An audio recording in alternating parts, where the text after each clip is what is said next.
My sister pressured me into marrying my first husband. Sure, he was a personal trainer who turned heads in a tank top, but after I said I do, I hoarded myself in an apartment in Rhode Island for the next 13 years. One day, Blaine quit his career for another. Guess what I'm doing, he said. I'm going to open a franchise with my fried chicken recipe. It'll go nationwide and beat my competitors starting tomorrow. What do you think about that? His ambition sounded a bit too lofty. Are you sure about this? I asked.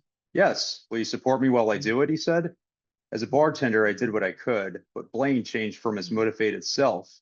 He would sit on his recliner and fantasize about his goals instead of working toward them. I've married a dreamer, I told my sister, the same one who talked me into marrying him. I had a feeling the marriage would go south, she said. At 36, I took my own advice and left Providence for Periscope City. My hotel was the Franklin for temporary loners, otherwise known as transients. I met my boyfriend on Loner. He lived at the Cramton as a Middleton. We saw each other once a month. He couldn't afford to live alone in upstate New York, and Periscope City cost much cheaper. We hung out in my suite one night when I devoured a whole box of mochi ice cream.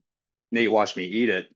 His curly mustache squirreled away his upper lip, so it was hard to read his facial expressions. You should drive for drift, he said, and I thought that he should have shaved that hideous creature off his face. Nate is crippled by his impulses. He bet on everything from basketball games to prop bets, and even my service cat, Meggles, and how many times she used the litter box in a day. I usually won. No way, I said. Come on, he said. You can't just sit and mope all day. I hate the word mope. Mope hunches his shoulders. Mope wears cardigans and eats tomato soup. I must admit, though, I love driving down the interstate by myself without strangers, that is. At least consider it, he said. Consider what? I said. Ride sharing is like glorified hitchhiking. Babe is ride partnering, he said. We don't share rides, we partner with them. Maybe I'm not hip to the newest lingo, I said. After banjo practice, I seriously considered his advice until we watched the local news. A robot anchor said that someone murdered a drift driver in Periscope City and used him as a shower curtain. Now I had a reason to say no. See, I said, I don't want to die. Oh, please, he said. That happens once in a blue moon. You're fine.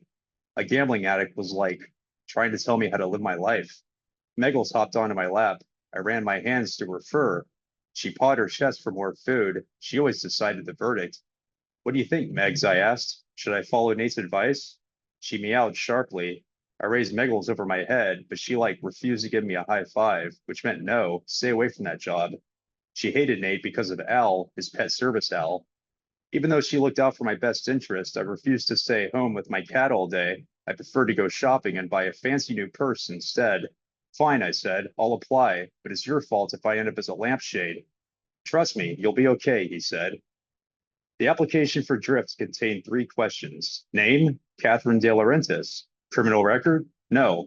I once shoplifted $300 of kitchen appliances over a decade ago, but there was a statute of limitations. Do you smoke? No. I lied about that too. After the onboarding process, the company sent a training video to my smart TV. Clean your car before every shift. If any fellow drifter does not clean it, he, she, or they will receive an email for separation. Above all else, smile and talk. Keep the words rolling along. Offer free licorice from your glove box. Follow these steps and become a premier drifter. Premier drifters picked up premier customers or big tippers. That was the bottom line. I needed a minimum of 50 customers and a 4-star rating to become premier. They issued me a phone app and a free electric car, but nobody trained me. I sat and waited on my first day at a charging station with other drifters, reminiscing over my William and Mary college years back when I delivered pizzas. That was a fun job. I would smoke cigarettes with the windows down and blast indie rock through Williamsburg. The app pinged. Someone waited for a ride, a young dude named Ian who looked 19. I picked him up at the Handler Hotel, and his destination was a movie theater in downtown. When he got in, the scent of urine on his jean jacket overwhelmed the new car smell. He stared at the windshield and pouted. I already knew he wouldn't tip me, and I just hoped to God that he owned a shower curtain. I followed the training video's advice and kept the words rolling along. I'm Katherine, I said. The kid cranked the stereo with contemporary music playing, a bunch of bleeps and bloops in a fast rhythm. It was going to be a long drive. I tried to tell him over the music, there's free licorice in the glove box. He sat on his hands. I'm from Rhode Island. What about you? From here, he said. How do you like it here? I asked. He started flicking the door handle with the bleeping and blooping and didn't talk. So much for a real conversation. After I dropped him off, my phone pinged again. It like scared me to see who it was. I saw on the dash screen that it was a robot named Chance. It had more personality than Ian, I could tell already. Chance stood in a tailored suit at the marble steps of the Grover Hotel. When it got in, its cologne like flooded the car and drowned out Ian's urine smell. Its pecs bulged around the seatbelt. Please transport me to the Handler Hotel, it said. 4908 Tobias Wolf Circle, Periscope City, Utah, 00000. So it looked like I was heading back to the Handler. The address appeared on the dash from his voice. Chance like hops from one hotel to the next to service clients as a medical sex robot. Robots obviously don't sleep. Who was I to judge why it was going there? I just assumed by its charming looks that Chance was one. I wasn't enough of a loner to go that route. How could they allow medical sex at a sober living like the Handler? The Institute wasn't kidding when it said it promoted wellness for loners. Well, I didn't agree. It was 10 o'clock at night, and my shift would end at midnight. The fog light coated the windows. Snowflakes melted on the windshield. The heater made me want to fall asleep, and so did the hypnotic bleeps and bloops from the music. My eyelids like needed toothpicks to stay open, so I had to engage with Chance. Could you turn the stereo off, please? One moment, it said. Chance remained still and turned it off on its own. Just think of the wonders it could have done in bed. We slowed down on a two-lane highway behind a truck full of Christmas trees.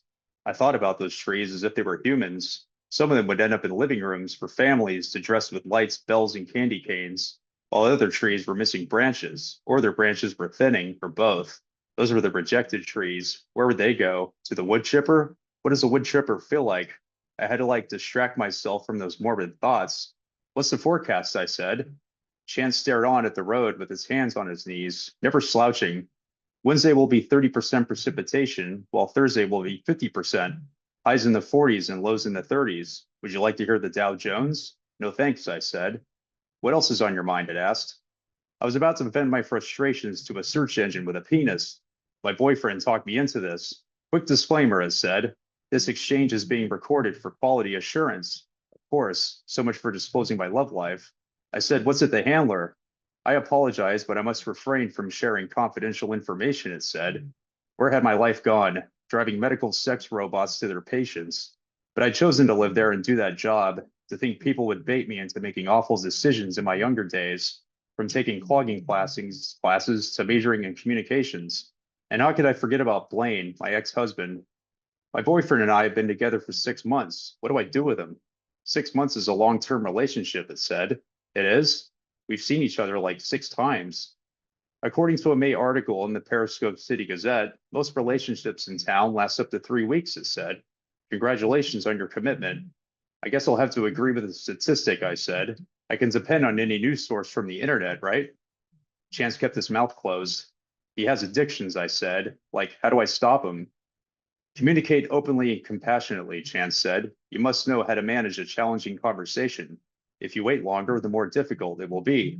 All good points. But how could I change my boring sex life?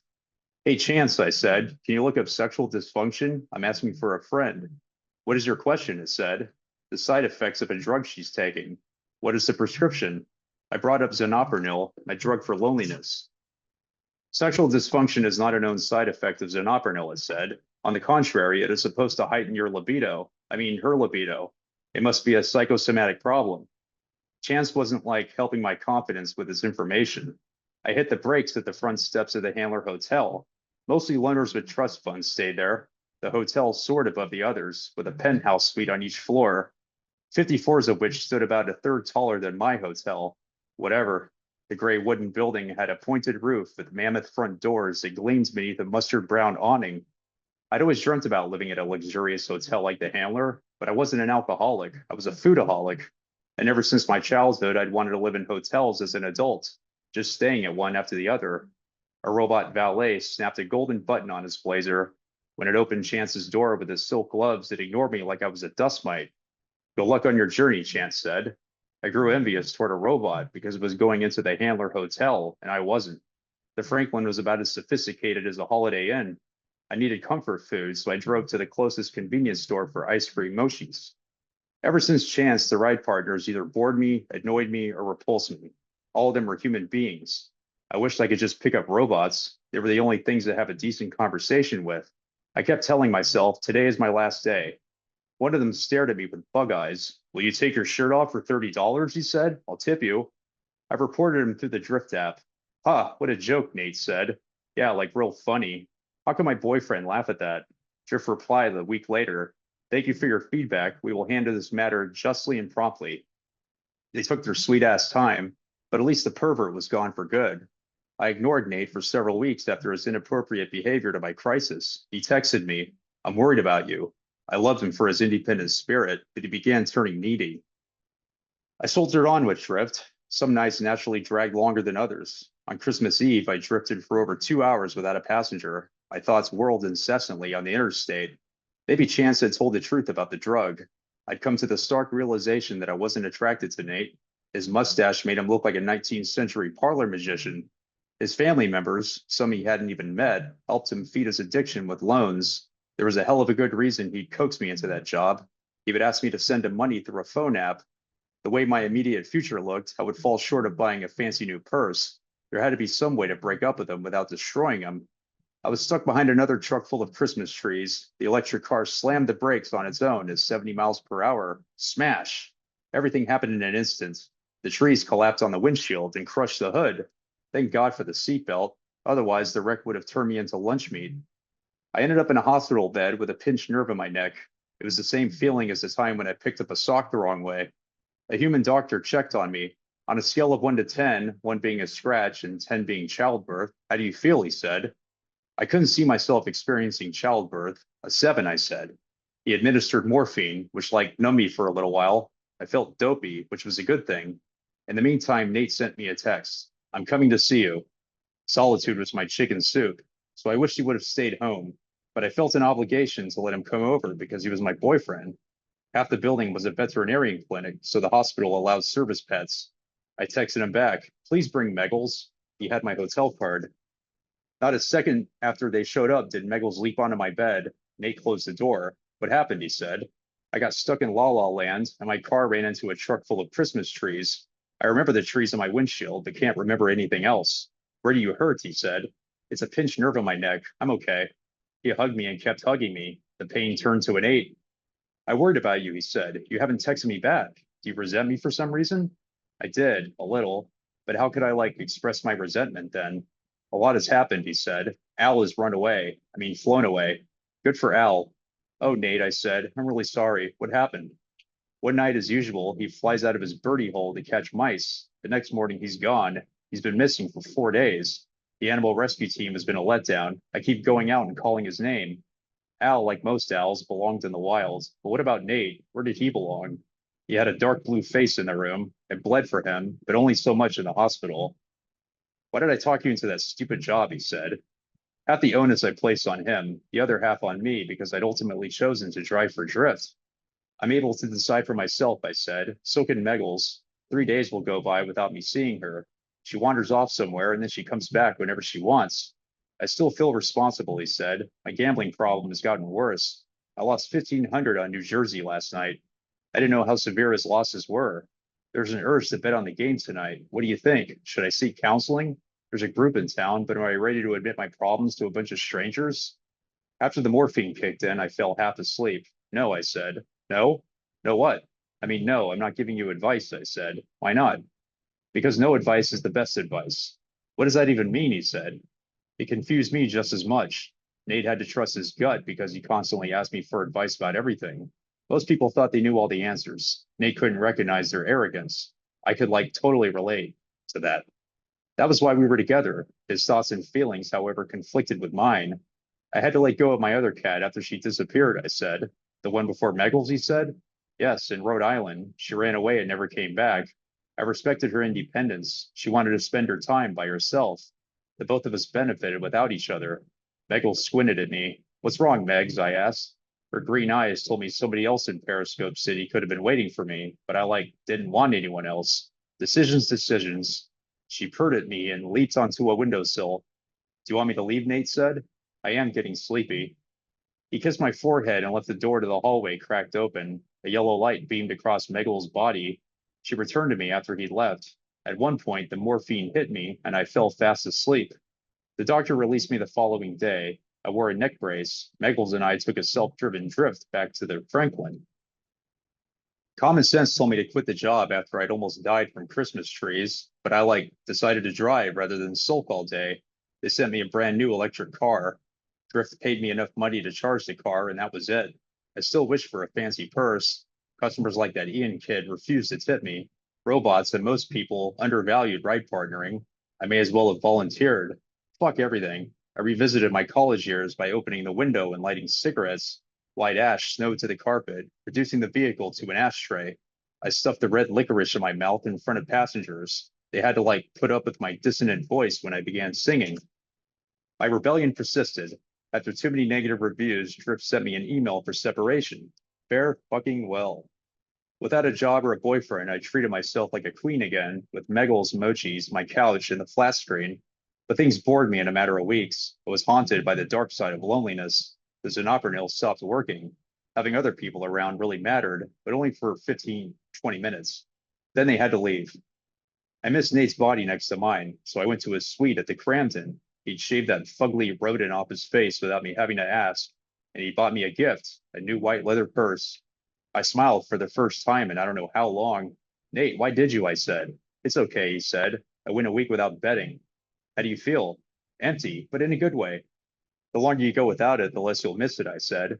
Simple psychology, I guess, he said. Have you seen Al?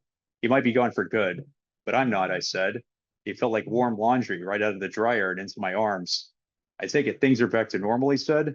Well, seeing Nate once a month may have killed the relationship again, so I told him, why don't we see each other every 2 months? Sounds like a plan, he said. We could always send text messages. Why don't we see other people? If by other people he meant medical sex workers, then why not? Even non-humans. I wish I could have afforded chance. Works for me, I said. Things have a funny way of working out, don't they? I mean, I went from marrying a hopeless dreamer to dating a compulsive gambler. As opposed to Blaine, Nate would venture outside from time to time. I guess that was progress for me, and thank God I never turned into a shower curtain.